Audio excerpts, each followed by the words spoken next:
দেখলেন বাঁকুড়ার Mogra high school, সেখানে চরম অচলাবস্থা, পড়াশোনা লাটে উঠেছে। একই ছবি নদিয়ার চাপড়ার দুধখোলা প্রাথমিক স্কুল, সেখানেও অচলাবস্থা, সেখানেও পড়াশোনা লাটে উঠেছে। আজ পরীক্ষা দিতে এসেছিল পড়ুয়ারা, কিন্তু তাদের ফিরে যেতে হয়।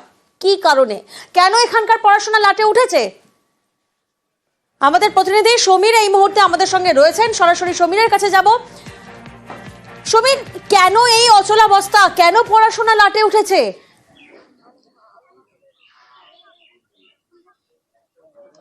দেখো প্রিয়াঙ্কা, চাপড়ার দুধখোলা প্রাথমিক বিদ্যালয়, এই স্কুলের ছাত্রছাত্রীর সংখ্যা 96 জন এবং প্রথম শ্রেণী থেকে পঞ্চম শ্রেণী পর্যন্ত, এবং মোট 5 জন শিক্ষক ছিলেন। তার মধ্যে প্রধান শিক্ষিকা একজন, সহকারী শিক্ষক একজন এবং 3 জন পার্শ্ব শিক্ষক। এই প্রধান শিক্ষিকার সাথে সহকারী শিক্ষকের একটি ব্যক্তিগত ঝামেলার জন্য এই প্রধান শিক্ষিকা থানায় অভিযোগ করেন এবং তার পরিপ্রেক্ষিতে ইতিমধ্যে কিন্তু সেই শিক্ষক গ্রেপ্তার হয়েছেন এবং প্রধান শিক্ষিকাও কিন্তু অনির্দিষ্টকালের জন্য ছুটি নিয়েছেন, স্কুলে আসছেন না। এবং আজকে থেকে শুরু হয়েছে পার্শ্ব শিক্ষকদের স্ট্রাইক, এবং এই স্ট্রাইকে সামিল হয়েছেন এই স্কুলের 2 জন পার্শ্ব শিক্ষক।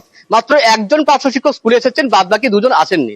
এর ফলে কিন্তু স্কুলের পড়ুয়ারা এসে দেখেন যে স্কুলের শিক্ষক নেই, তারা ক্লাসে বসে থাকেন পরীক্ষার জন্য, কিন্তু পরীক্ষা হয়নি।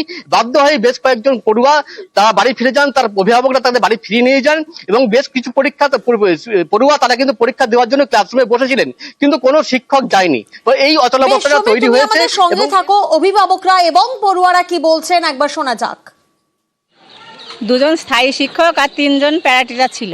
ওরা নিজেদের মধ্যে গন্ডগোল করে একজন পুলিশে তুলে নিয়ে গিয়েছে, প্রধান শিক্ষিকাকে অন্য স্কুলে বদলি করেছে। বাড়ি যাচ্ছি বাচ্চা নিয়ে। তো এখন এই স্কুলে অবশ্যই টিচার, শিক্ষিকা, শিক্ষক দরকার। কোনো স্যার নেই এখানে, না ক্লাস হচ্ছে না, স্যার নেই, ওই জন্য বাড়ি। আজকে পরীক্ষা হওয়ার কথা ছিল, পরীক্ষা হচ্ছে না, ওই জন্য আমি সব নিয়ে এসেছি, কিন্তু পরীক্ষা হচ্ছে না, স্যারও নেই, ম্যাডামও নেই, কেউ নেই, ওই জন্য বাড়ি নিয়ে চলে যাচ্ছি। আজকে কি স্কুলে ক্লাস হচ্ছে না? কেন? আজকে কোনো স্যার আসেনি, তার জন্য ক্লাস হচ্ছে না।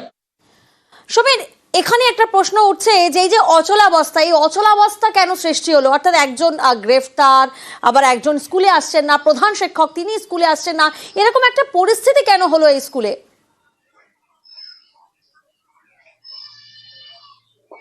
এখানে 2 জন মাত্র স্থায়ী শিক্ষক ছিলেন, তাদের ঝামেলার জন্য যেহেতু একজন গ্রেপ্তার হয়েছেন এবং আসছেন না, এবং আর 3 জন যে পার্শ্ব শিক্ষক তাও ধর্মঘটে সামিল হয়েছেন বেতন বৃদ্ধির দাবিতে, এবং সেটা রাজ্য জুড়ে চলছে। এবং শুধুমাত্র 1 জন পার্শ্ব শিক্ষক স্কুলে এসেছেন, বাদ বাকি 2 জন পার্শ্ব শিক্ষক তারা কিন্তু স্কুলে যাননি। এর ফলে এই অচলাবস্থার সৃষ্টি হয়েছেন। তারা স্কুলে কোনো শিক্ষক নেই, পঠন পাঠন বন্ধ, পরীক্ষাও বন্ধ, এবং এর জেরে সরব হয়েছেন স্থানীয় বাসিন্দা এবং অভিভাবকরা। তবে প্রাথমিক শিক্ষা সংসদের সভাপতি তিনি কিন্তু আশ্বাস দিয়েছেন এই বিষয়টা দেখার জন্য, এবং আগামী 2-1 দিনের মধ্যেই ওই অন্য স্কুল থেকে শিক্ষক নিয়ে এসে ওই স্কুলে দেওয়ার এবং পার্শ্ব শিক্ষকদের যে সমস্যা সেটাও কথাবার্তা বলে মেটানোর চেষ্টা করবেন তিনি। প্রিয়াঙ্কা, আমাদের বেতন বৃদ্ধি করছে না, এই জন্য আমাদের ধর্মঘট, সেই ধর্মঘটে আমরা সবাই সামিল হয়েছি। আমাদের স্কুলে 2 জন স্থায়ী শিক্ষক আছেন, ব্যক্তিগত সমস্যার জন্য প্রধান শিক্ষকের নামে কেস করেন, ওই শিক্ষককে পুলিশ অ্যারেস্ট করে নিয়ে যায়। ইতিমধ্যে ডিআই সাহেব প্রধান শিক্ষিকা মহাশয়কে অন্য স্কুলে ট্রান্সফার করেছে। এই মুহূর্তে আমাদের স্কুলে কোনো স্থায়ী শিক্ষক নেই। ডিআই সাহেবের কাছে অনুরোধ করব আমাদের স্কুলে যাতে অবিলম্বে 2 জন শিক্ষক দেওয়া হয়। হেড টিচার যিনি ছিলেন, আমরা হেয়ারিং একটা নিচ্ছিলাম যেদিন, সেদিন 3 জন প্যারা টিচার ছিলেন, এসআইএস ছিলেন। গ্রামবাসীদের একটা মাস পিটিশন ছিল, তাতে উনি ওইখানে যেন আর না যান এরকম একটা দাবি ছিল, গেলে পরে সমস্যাটা বেড়ে যাবে ওই মাস্টারমশাইয়ের বিরুদ্ধে অভিযোগ করার কারণে। তা আমরা তখন এসআইএস সঙ্গে বসে আলোচনা করে নিয়েছিলাম যে ইমিডিয়েট আমরা সেখানে পাশের স্কুল থেকে টিচারকে আপাতত দিয়ে আমরা স্কুলটা স্মুথ রানিং করিয়ে দিতে পারবো আগামীকাল থেকেই।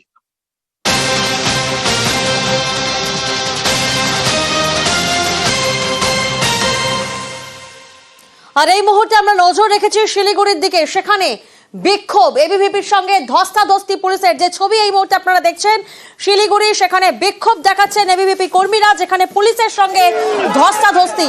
প্রতিনিধি পার্থ এই মুহূর্তে আমাদের সঙ্গে রয়েছেন। পার্থ, একেবারে তুলকালাম পরিস্থিতি। একেবারে তাই, দেখো যে এসএসসিতে যে চাকরির যে দুর্নীতি সেই ইস্যুতেই কিন্তু আজ পটনামে সেই সঙ্গে মুর্শিদাবাদ সাম্প্রদায়িক ঘটনাকে সামনে রেখে এবিপি তাদের দাবি ছিল মুখ্যমন্ত্রী পদত্যাগ, সেই দাবিকে সামনে রেখে যখন শিলিগুড়ি হাসমি চক্রে তারা আসে আন্দোলন শুরু করে এবং তারা রাস্তা অবরোধের চেষ্টা করে মুখ্যমন্ত্রী পুষ্পতুল ধাওয়া করতে গেলে তখনই কিন্তু পুলিশ বাধা দেয় এবং পুলিশের সঙ্গে ব্যাপক ধস্তাধস্তি হয়। এবিপি কর্মী সমর্থকদের তারা নিজেদের পুষ্পতুল দাহ করার সিদ্ধান্তে অন্যথায় কিন্তু পুলিশ সেখানে বাধা দেয়। দুই পক্ষের মধ্যে ব্যাপক ধস্তাধস্তি হয়, তারপরে কিন্তু শেষ পর্যন্ত সেই পুষ্পতুল তারা দাহ করতে পারেনি, পুলিশ তারা কিনে নিয়েছে এবং তারপর তারা হাসমি চকের মেন রাস্তা সেখানে কিন্তু তারা বসে পড়েছে এবং চারপাশে এখন পুলিশ হয়তো পরিস্থিতি নিয়ন্ত্রণে আনার চেষ্টা করছে এবং তাদের যেটা দাবি যে ইস্যুতে তাদের এই আন্দোলন দাবি সেই দাবি যদি তাদের না দেওয়া হয় আগামী দিনে তারা রাজ্য জুড়েই আন্দোলন হবে। আজ শিলিগুড়ি সাংগঠনিক জেলা এটা করছে, এরপর তারা উত্তরবঙ্গের বিভিন্ন জেলা থেকে তাদের যে সংগঠনের সদস্যরা আছে তাদের নিয়েও কিন্তু শিলিগুড়িতে আন্দোলন হবে, এই হুঁশিয়ারি দিয়েছে কিন্তু বেশ।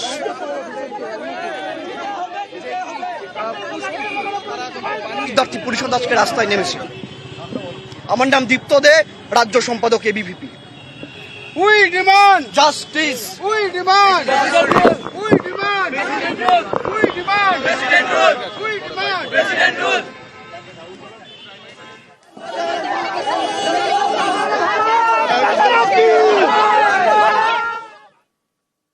ভিন রাজ্যে বাংলার পরিযায়ী শ্রমিককে খুন, নিহত যুবক ধূপগুড়ির বারঘড়িয়ার ভেমটিয়ার বাসিন্দা। 2 মাস আগে কেরলে কাজ করতে যান সুশান্ত রায়। পরিযায়ী শ্রমিকের কাজ করতে যান ভিন রাজ্যে, আর সেখানে বাংলার পরিযায়ী শ্রমিককে খুন, নিহত যুবক ধূপগুড়ির বারঘড়িয়ার ভেমটিয়ার বাসিন্দা। প্রতিনিধি রকি এই মুহূর্তে আমাদের সঙ্গে রয়েছেন। রকি, পরিবার সূত্রে কি জানা যাচ্ছে? দেখো, পরিবার সূত্রে জানা যাচ্ছে যে ভিন রাজ্যে কাজে গিয়েছিল সেই যুবক এবং তার বয়স ছিল 28, নাম সুকান্ত রায়। সে 2 মাস হিসেবে কাজ করতে গিয়েছিলেন এবং সেখানে 2 মাস কাজ করার পর গতকাল রাতে তার পরিবারের সঙ্গে কথা হয় এবং যা জানা গিয়েছে 2টা নাগাদ, গভীর রাতে 2টা নাগাদ একটি ফোন আসে তার বাড়িতে এবং সেখানে তার পরিজনরা জানান যে সে মার্ডার হয়েছে। কিন্তু কিভাবে মার্ডার হয়েছে তা এখনো পরিষ্কার না। গোটা ঘটনা শোনার পর কিন্তু শোকের ছায়া গোটা পরিবারে এবং ইতিমধ্যেই কিন্তু ধূপগুড়ি থানায় গোটা বিষয়টি জানানো হয়েছে পরিবার তরফ থেকে। প্রাথমিকভাবে জানা যাচ্ছে যে সেই পরিযায়ী শ্রমিকের বাড়িতে তার বাবা মা ভাই বোন সহকারে 5 জন রয়েছেন এবং এই যুবকের মৃত্যুর পর কিন্তু দিশেহারা পরিবার।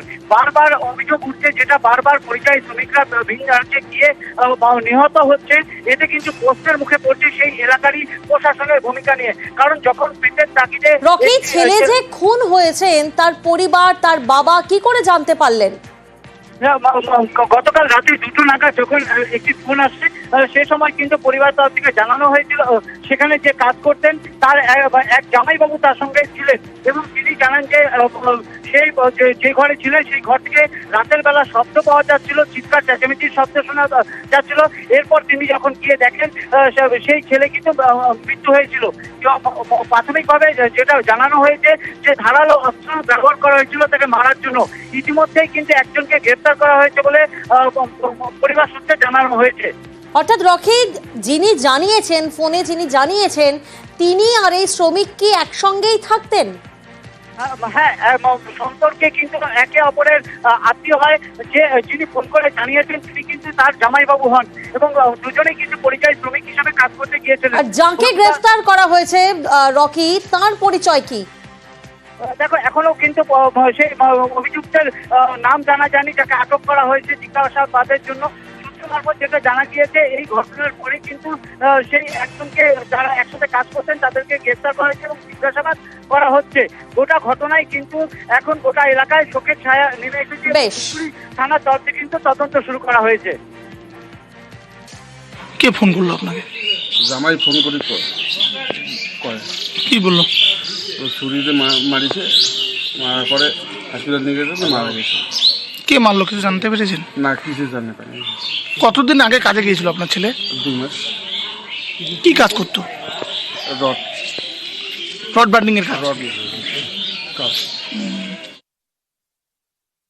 পুলিশ তদন্ত করবে, ঘটনা সঠিক তদন্ত উঠে আসুক, তারপরে বিস্তারিত কেন খুন হলো, কী কারণে খুন হলো, কেন বা ভিন রাজ্যে গেল, বিস্তারিত এই ব্যাপারে মন্তব্য করতে ওর পরিবারের সাথে আছে এবং বিষয়টা নিয়ে আমরা তদন্ত করছি।